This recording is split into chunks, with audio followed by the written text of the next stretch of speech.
Thank you for joining us. Sex trafficking is an issue we hear about often, but how bad is the problem in our community? It's not something you'll see in the streets in cities like Green Bay or Appleton, but it's definitely lurking online. The pimps who rope victims into sex trafficking prey on those who are vulnerable, like teenagers having problems with their families. Reporter Alexandra Burnley shares what you need to know as a parent to keep your child protected. Alexandra? The average age of a sex trafficking victim is 12 to 14 years old. Now, the prefrontal cortex in our brains, which helps us out with making judgments and decisions, isn't fully developed until age 25. So it's much harder for a young girl to understand when she is being manipulated. And that's why experts say parents, teachers, and counselors play such a critical role in watching for the signs to protect a child from trafficking. Matt found me on Facebook. We would chat for hours at night. He was always the perfect gentleman and interested in finding out everything that was going on in my life. This film, entitled Innocence Sold, was produced in the Fox Cities and shows how easily a child or a teenager can be lured into sex trafficking. I start chatting with them online, let them know I care. It can start off with problems at home. Oh, you're fighting with your parents. Oh, you're not having a good time at home. Well, meet me at the mall, meet me at the movies. I'll buy you, the new pair of Jordans, or I'll buy you a movie and then come back next week and then I'll get your hair done or something. And just like that, a young girl can be influenced by a pimp and the cycle begins. Human trafficking is about pimps manipulating young females, typically females, adults and teenagers.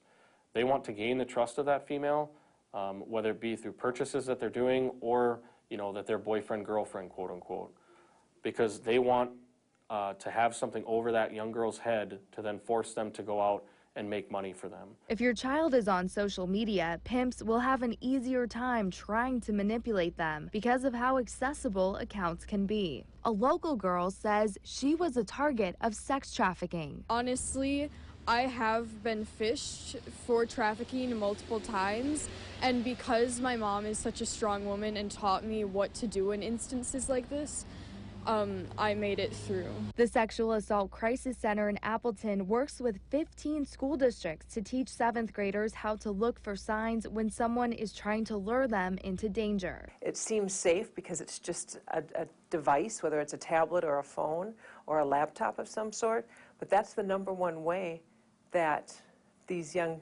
children are being recruited. That's why it's important to have access to your children's phones, and that includes having their passwords to unlock their phones, accounts to social media, and other websites. Even though the parents pay for the cell phone plan and paid for that cell phone, they cannot give the police consent to go into that phone. The Supreme Court has said the children have an expectation of privacy if the parents don't know the information to get in the phone and regularly search the phone to see what they're doing. So if a parent calls and says, hey, I think my 16-year-old is involved in something, here's her cell phone, I'm going to give you consent to search it. If I say, well, you don't have permission to because you're not constantly searching it or you don't know the passcode, parents freak out about that. But that's just the way the world works nowadays. While pimps mostly target children online, there are signs parents can look for. Is the student suddenly missing class? Are they skipping school? Are they going on trips that they had never gone on before, leaving town for days at a time? Also, do they have multiple cell phones? With Matt, we were talking about places to travel. And parents, take note. If your child is writing about problems at home onto their social media pages, pimps will try to take advantage of their distress. So there are people out there who are just looking for those vulnerable clues, those vulnerable words, and that's what they're going to glom onto. So again, it comes back to, okay, so if it is open to the public, be careful what you're saying. So again, that's a conversation that parents and teachers and counselors and trusted adults can have with kids. Be careful what you're saying on social media. If you want your photos to get passed around, you always gotta show a little skin.